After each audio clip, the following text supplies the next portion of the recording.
हमने देखा तो मस्जिद में ऐलान हुआ कि उन्होंने कहा ये एरिया खाली कर दो।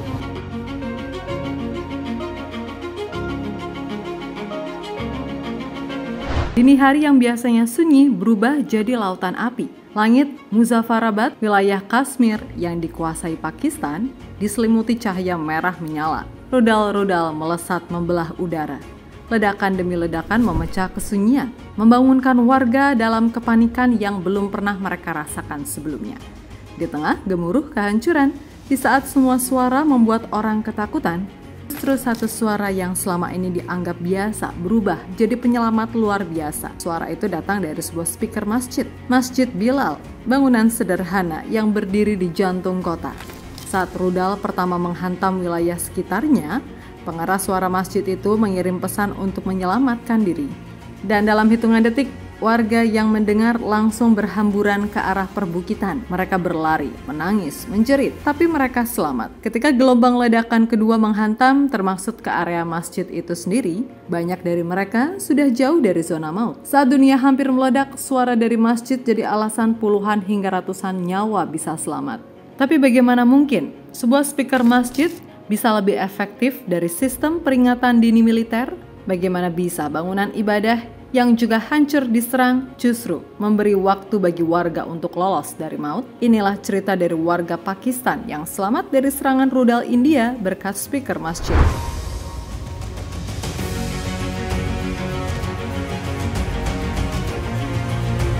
Serangan mematikan ini bukan datang tanpa latar belakang. Semua bermula dari 22 April 2025 di sebuah tempat wisata populer bernama Lembah Baisaran, Kashmir, India. Saat itu 26 orang tewas ditembak brutal oleh sekelompok pria bersenjata. Sebagian besar korban adalah wisatawan lokal, mayoritas penganut Hindu.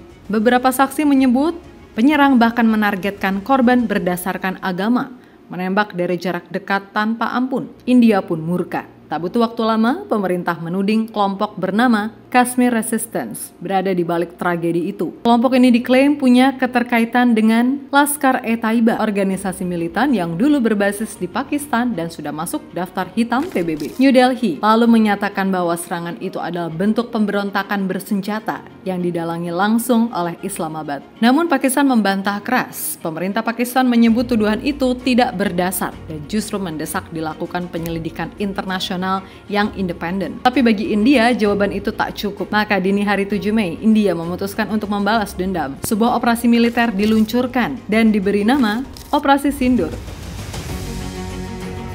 Sindur, nama bubuk merah yang biasa dipakai perempuan Hindu yang telah menikah. Pemilihan nama ini bukan tanpa makna.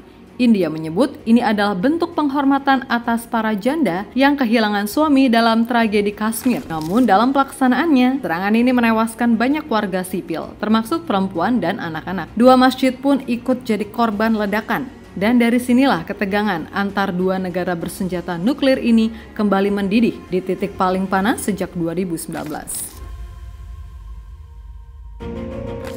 Jam 03.00 dini hari, langit Muzaffarabad berubah jadi lautan api. India meluncurkan rudal-rudal presisi ke 9 titik yang dituding sebagai kamp militan.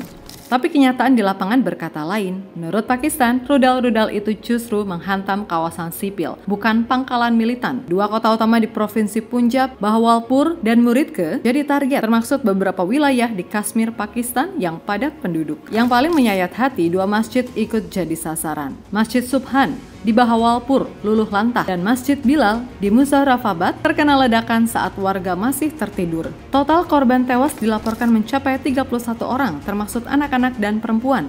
Lebih dari 57 lainnya luka-luka, banyak diantaranya dalam kondisi kritis. Tanya itu, dam penting di wilayah Kashmir juga rusak akibat hantaman jet tempur India, memicu kekhawatiran akan krisis air. Pakistan mengklaim telah menjatuhkan 5 jet India yang mencoba kabur usai meluncurkan rudal. 3 pesawat diketahui jatuh di berbagai wilayah, termasuk 1 di kawasan pemukiman yang mengakibatkan kebakaran besar. Ledakan juga membuat listrik padam total di Muzaffarabad. Serangan ini memicu gelombang ketakutan dan trauma massal, terutama karena berlangsung saat sebagian besar orang masih tidur.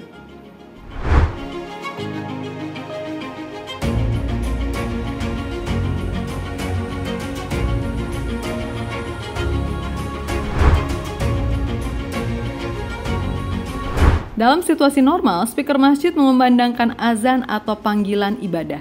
Namun dini hari 7 Mei, fungsi itu berubah 180 derajat.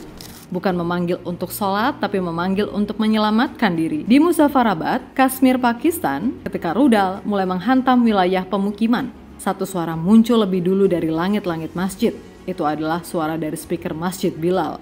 Masjid kecil yang terletak di tengah kawasan padat penduduk. Tak diketahui siapa yang memegang mikrofon saat itu, tapi suaranya menggema ke seluruh penjuru kota. Suara yang mengalahkan rasa kantuk dan ketakutan. Suara yang membelah gelapnya malam menjadi isyarat untuk bertahan hidup. Warga yang mendengar peringatan itu bergegas lari ke bukit, bahkan sebagian besar tanpa sempat memakai alas kaki. Dan hanya beberapa menit kemudian, ledakan dahsyat menghantam area sekitar masjid. Masjid Bilal ikut porak-poranda, sebagian bangunannya hancur dan suara speaker itu pun akhirnya terdiam. Banyak warga yang selamat hanya karena mereka mendengar suara dari pengeras suara masjid. Beberapa warga menyebut tanpa peringatan dari masjid itu, korban jiwa bisa berlipat-lipat lebih banyak.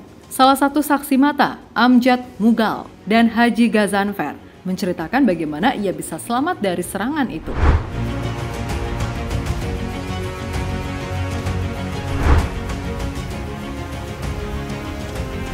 Apa yang awalnya dianggap sebagai serangan balasan kini berubah menjadi ancaman.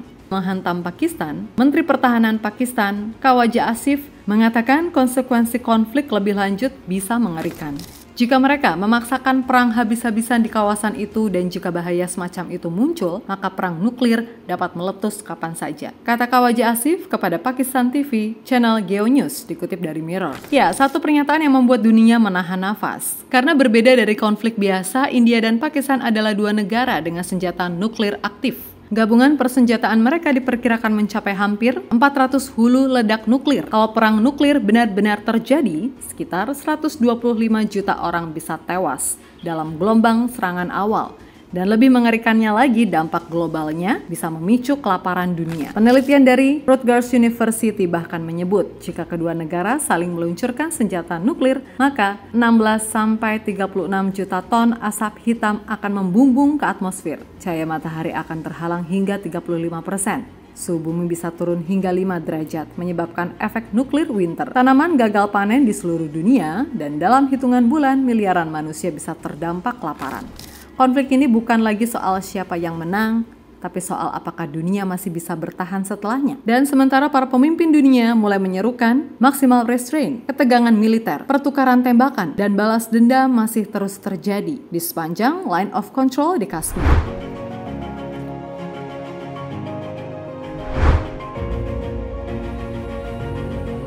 Ketika dua negara nuklir mulai saling hantam dan berbicara soal hak membalas di waktu dan tempat pilihan, dunia mulai gelisah. PBB langsung bereaksi. Sekretaris Jenderal Antonio Guterres menyerukan penahanan diri maksimal. Lewat juru bicaranya, Stéphane Dujarric, dia menyampaikan, dunia tidak bisa menanggung resiko konfrontasi militer antara India dan Pakistan. Sumber AP, Presiden Amerika Serikat Donald Trump menyebut eskalasi ini sangat mengerikan dan meminta kedua pihak segera menghentikan kekerasan. Tiongkok yang punya hubungan erat dengan Pakistan sekaligus konflik perbatasan dengan India juga ikut buka suara. Beijing menyatakan keprihatinan mendalam atas serangan rudal India dan menyerukan prioritas pada perdamaian dan stabilitas. Sementara itu, industri penerbangan dunia mulai terguncang. Maskapai seperti Qatar Airways, Thai Airways, EVA Air, dan Korean Air mengubah rute penerbangan untuk menghindari wilayah udara Pakistan dan India. Pakistan International Airlines menghentikan sementara semua penerbangan dari wilayah yang terdampak. Bandara-bandara utama di Pakistan dan sebagian India ditutup sementara, memicu keterlambatan dan kekacauan global dalam jadwal penerbangan. Tak hanya itu, beberapa negara bagian di India langsung menggelar latihan pertahanan sipil, seolah bersiap menghadapi kemungkinan terburuk invasi atau serangan balasan. Bahkan Perdana Menteri India, Narendra Modi, menunda kunjungan luar negerinya ke Eropa, tanda bahwa pemerintah India sedang dalam posisi siaga tinggi. Meskipun dunia bersuara, meskipun media internasional memberitakan dari segala sudut, pada kenyataannya tak satupun negara mampu menghentikan langsung konflik ini. Dan bagi warga sipil di garis depan di Kashmir, Punjab, hingga Muzaffarabad, suara diplomasi tak pernah sekeras suara ledakan yang mengguncang rumah mereka. Di tengah dentuman rudal dan ancaman perang nuklir, yang menyelamatkan nyawa bukan senjata canggih, melainkan suara dari speaker masjid. Masjid Bilal mungkin hancur, tapi suaranya jadi alasan ratusan warga bisa hidup hari ini. Sebuah pengingat bahwa di balik bisingnya peperangan, suara kemanusiaan masih bisa menang.